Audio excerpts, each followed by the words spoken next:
Hello everyone, welcome back to my another blog. আজি হৈছে বুধবাৰ আৰু এতিয়া বাজিব হৈছে আবেলি 5টা। এয়া ৰাতিপুৱা ব্লু ট্ৰাইপডটো আনি মোবাইলটো ষ্টেণ্ড কৰি লৈছোঁ।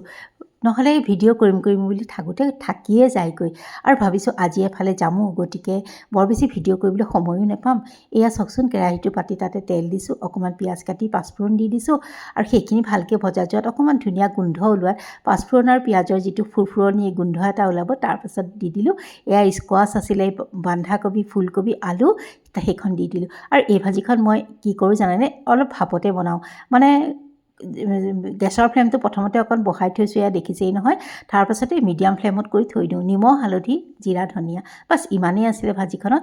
আৰু একদম যেতিয়া এইখন ভাপতেই মানে সেই চব্জিৰ ৰসটোতেই যেতিয়া সিজিবলৈ দিয়া যায়, তাৰো এটা বেলেগ সোৱাদ আছে। কেতিয়াবা এনেকৈও চিম্পুলভাৱে খাই ভাল লাগে। আৰু এয়া এইফালে টাৱাখনো পাতি লৈছোঁ ৰুটিখিনি কৰিবলৈ। আৰু মই যে কৈছোঁ আজি এফালে যাম বুলি, আজি নাৰ্ছিং হোমলৈ যাম।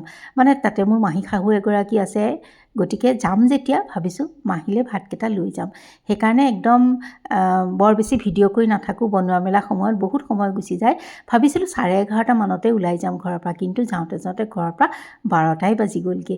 এয়া চাওকচোন, ৰুটিখিনি কৰি লৈছোঁ। আজি বেছি ৰুটিও নালাগে, দেওৰটো নায়েই, গতিকে এওঁ আৰু মোৰ কাৰণে লাগিব, এওঁৰ অকণমান টিফিনৰ কাৰণেও লাগিব, বাছ ইমানখিনি ৰুটিয়ে। আৰু ভাজিখন হয় মানে মোৰ ৰুটিখিনিও হৈ যাব। আৰু এইফালে মই মাছখিনিও ধুই লওঁ।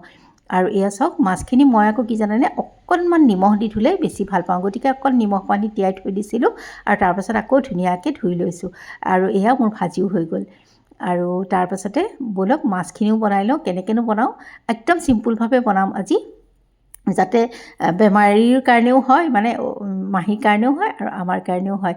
আৰু দুখন বনাই নাথাকোঁ, গতিকে নেমু দিয়ে বনাম বুলি ভাবিছোঁ। আৰু তাৰ প্ৰথমতে বাৰু ৰ'ব, এওঁক ভাত সাজ দি পঠিয়াই লওঁ। টিফিন চিফিন এওঁ ৰেডি কৰিছোঁ আৰু এইফালে মই ভাতখিনিও এওঁ ৰেডি কৰি লৈছোঁ। প্ৰথমতে এওঁক পঠিয়াই লওঁ, তাৰপাছতে ওলাই যাম বুলি ভাবিছোঁ। আৰু এইটো তিতাকেৰেলা পিটিকাও দিছোঁ দেই।